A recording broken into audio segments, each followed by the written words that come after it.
Think about the last time you were trapped in a conversation that was actively dying. Your feet point toward the nearest exit. Your lungs hold a shallow, stagnant breath. Your facial muscles strain into a rigid, frozen smile that makes your cheeks ache. You nod rhythmically, but inside your head, a ticking clock echoes against your skull. We have all been there. You assume you are a natural introvert, or you write the other person off as an incurable bore. But what if the agonizing friction you feel during everyday chatter is not a personality defect? What if it is a mechanical failure? At Second City Improv, actors do a warm-up exercise where they stand in a circle and pass an imaginary red ball, saying thank you when they catch it. It is simple.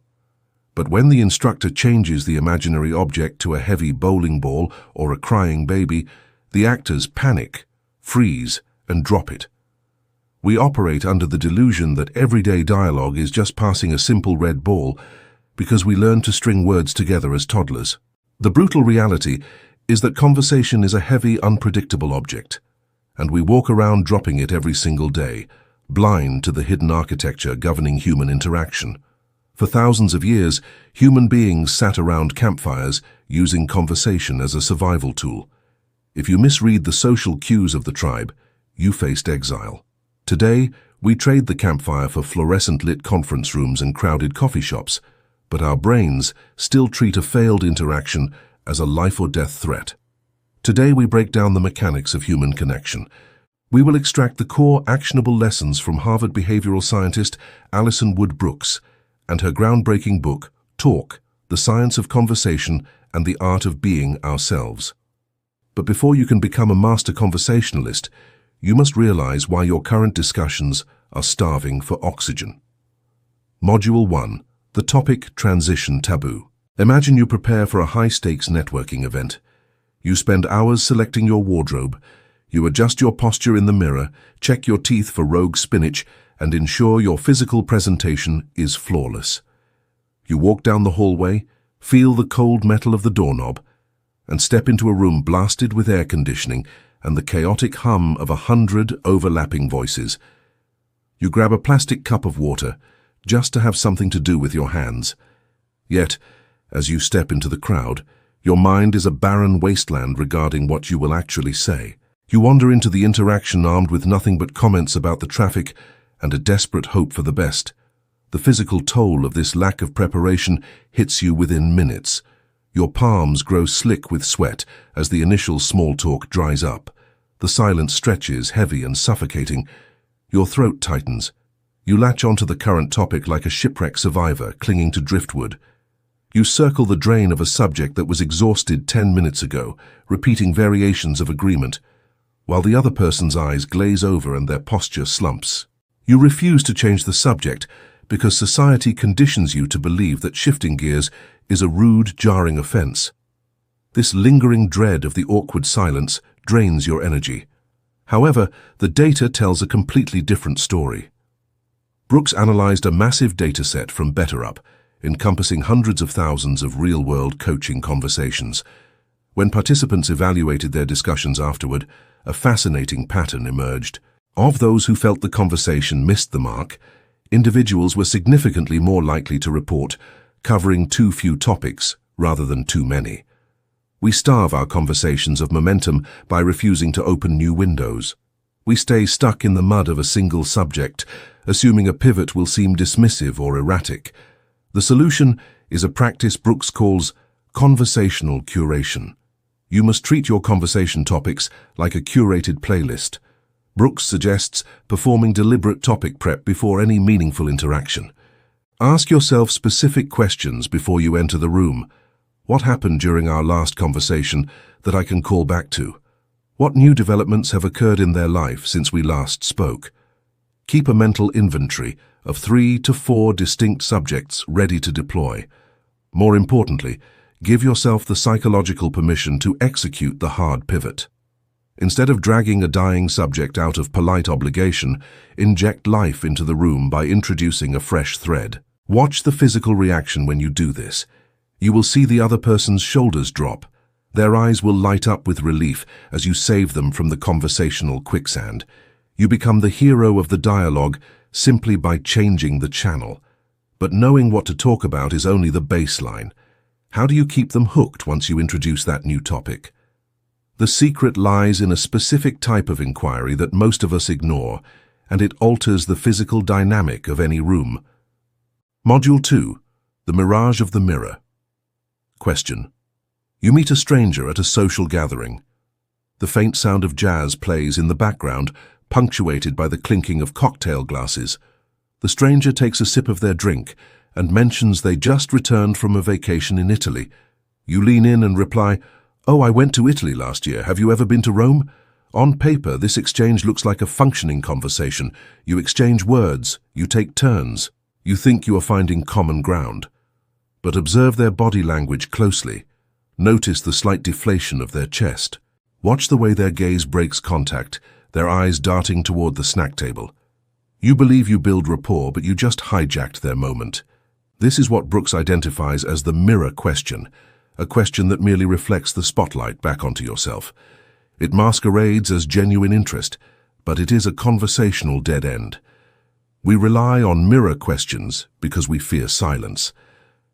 The moment there is a gap in the dialogue, our heart rate spikes and our jaw clenches.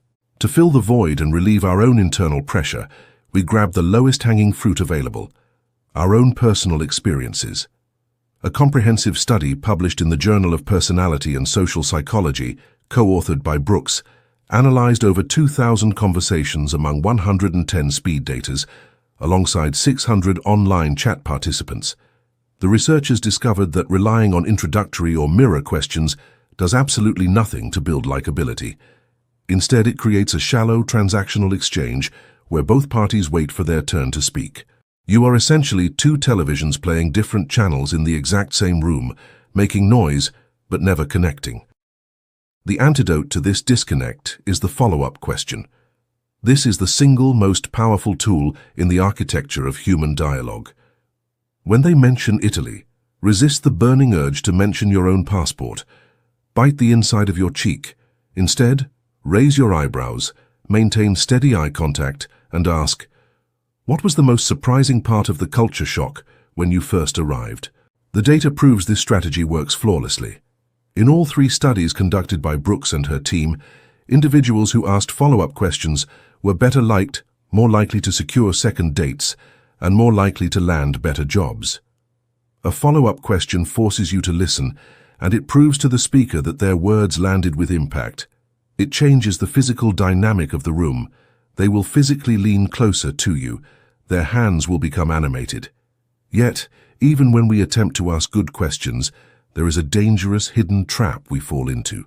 It is a phenomenon so common, it ruins relationships in milliseconds. Module 3. The Trap of the Boomerask. You sit in a tense disagreement with your partner, or perhaps a difficult negotiation with a colleague. The room feels small. The fluorescent lights buzz overhead. You tap your pen against the desk, staring at the dry erase board covered in red marker. You remember the classic advice, ask more questions. So you ask, why do you always handle the project timelines this way? But before they can draw a breath to formulate a response, you plow forward with your own answer. Because when I do it, I make sure the deadlines are respected. The atmosphere in the room curdles. Your counterpart's arms cross over their chest, creating a physical, impenetrable barrier. Their lips press into a thin, bloodless line. You asked a question, but you weaponized it. Brooks refers to this toxic maneuver as boomerasking. It is the act of asking a question solely to pivot the conversation aggressively back to your own hidden agenda. It is conversational narcissism disguised as curiosity. In conflictual settings, boomerasking destroys trust instantly. In a massive study of 618 MBA students engaging in live high-stakes negotiations, researchers analyzed over 61,000 distinct speech turns. They found that open-ended, genuine questions were astonishingly rare. They occurred only about once every 4 minutes, representing just 8% of the total conversational turns. People were terrified of handing over the microphone. We boomerask because genuine listening requires intense vulnerability. It means surrendering control of the narrative. When the stakes are high, our knuckles turn white as we desperately grip the steering wheel of the dialogue, refusing to let the other person drive. The permanent fix for this behavior is mandating the open-ended pause. When you ask a question, you must physically shut your mouth, place your tongue on the roof of your mouth, and count to 3 in your head. In that exact same negotiation study, participants who were instructed to prepare purely open-ended questions and let the counterpart answer achieved higher personal goal attainment and better collaborative outcomes. Force yourself to ask things like, how do you view this situation from your department's perspective? Then drop the silence into the room. Watch them. You will see their crossed arms lower. You will hear their breathing steady as they realize they are not under attack. They are invited to the table. But conversation is not just about serious negotiations, extracting information or resolving conflict. It is supposed to be enjoyable. However, attempting to inject fun carries a massive invisible risk if you misunderstand the physics of it. Module 4. The Levity Liability. It is 2 in the afternoon on a Tuesday. You sit in a rigid team meeting. Everyone experiences a post-lunch energy crash, staring blankly at a spreadsheet projection. We all desperately want to be the person who lights up a room. You want to be the individual who drops the perfect witty remark that sends the table into a chorus of deep belly laughs. You decide to be the hero, attempting a joke to break the ice and showcase your sparkling personality. Instead of laughter, a heavy, suffocating silence blankets the room. People shift their weight awkwardly from foot to foot. Someone clears their throat, looking down at their notepad. The back of your neck burns with a sudden, prickly heat. Your stomach drops into your shoes. You just experienced the darker, dangerous side of the levity component in Brooks's framework. Humor is a high-wire act tightly bound to complex power dynamics and social status. When we force a joke to win approval, we misread the room entirely. We confuse the act of being funny with the act of being connected. Brooks notes that conversation is much like playing jazz.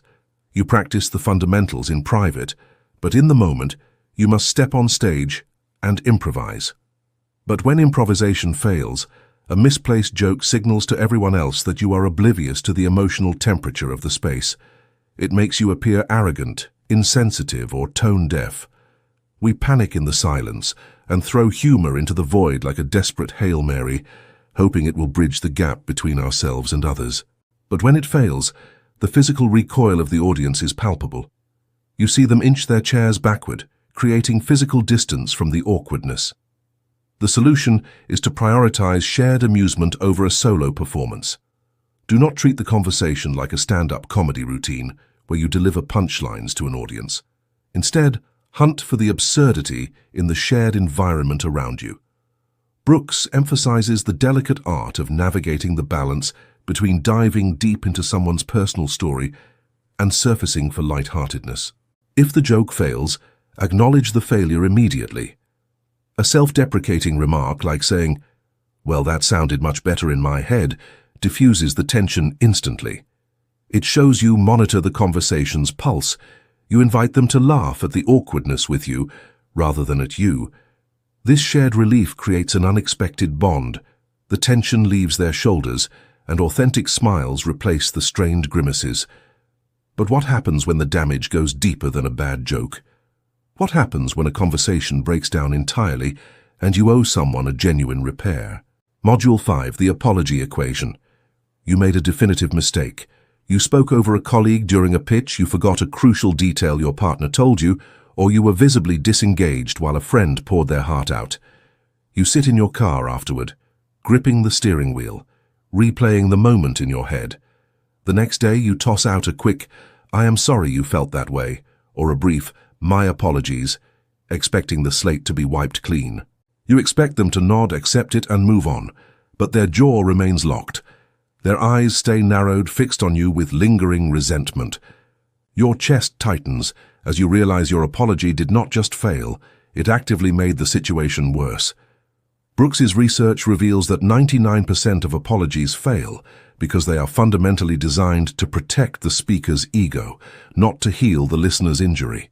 We use our words as a shield, we soften the blow with endless caveats, or we rush through the apology because the physical sensation of guilt, the knot in the stomach, The racing pulse, the flush in the cheeks, is uncomfortable to sit with. True conversational kindness is not about being superficially polite. In fact, being too polite often destroys relationships because it masks the truth and prevents genuine, messy intimacy. When we hide behind polite, empty apologies, we signal to the other person that their emotional reality is not worth our discomfort. If an AI chatbot can issue a polite, generic apology, a human apology must offer something vastly superior.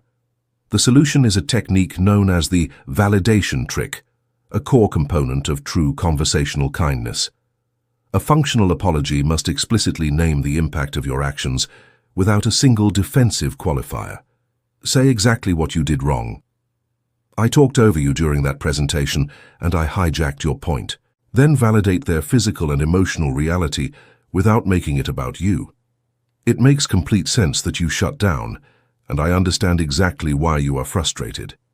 When you apply this precise formula, you can watch the hostility drain from their body. The rigidity in their spine melts, their breathing slows.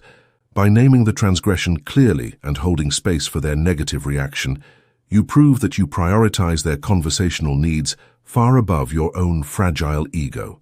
But even if you master apologies, there is one final internal hurdle that ruins conversations before they even begin. Module 6. The Anxiety Alchemy. You are about to enter a high-stakes conversation. You stand in the bathroom, staring at your reflection in the mirror, splashing cold water on your face. You are preparing to ask for a massive salary raise, going on a blind first date, or stepping out to deliver a keynote presentation. Your stomach twists into a chaotic, painful knot. Your breath is short, trapped high in your chest. Your hands tremble, slick with cold sweat. You tell yourself to calm down. You repeat the internal mantra over and over. Just relax, just breathe. But your body violently rejects this command. The more you command yourself to calm down, the more the cortisol floods your bloodstream. Brooks's research uncovers a fascinating paradox. Attempting to suppress conversational anxiety actually degrades your performance. When you are highly nervous, you are more likely to make bad decisions, read the room incorrectly, and stumble over your words. The physical suppression of anxiety takes up so much cognitive bandwidth that you have absolutely no mental processing power left to listen to the person sitting across from you. You become trapped inside your own head, monitoring your own heart rate instead of monitoring their facial expressions. The solution is a single-word reframe that transforms paralyzing anxiety into peak conversational performance. Instead of trying to shift from high arousal anxiety to low arousal calmness, which is physiologically almost impossible for the human body to do on command, you shift to high arousal excitement. You say out loud, "I am excited." This simple verbal cue tricks your brain. The physical symptoms remain exactly the same: the racing heart, the adrenaline, the butterflies, but the emotional context completely shifts. You harness the nervous energy as fuel for engagement, rather than a reason to retreat. You stop seeing the conversation as a threat to survive, and start seeing it as an opportunity to explore. Conversations shape our entire reality, but optimizing every single interaction can feel completely overwhelming.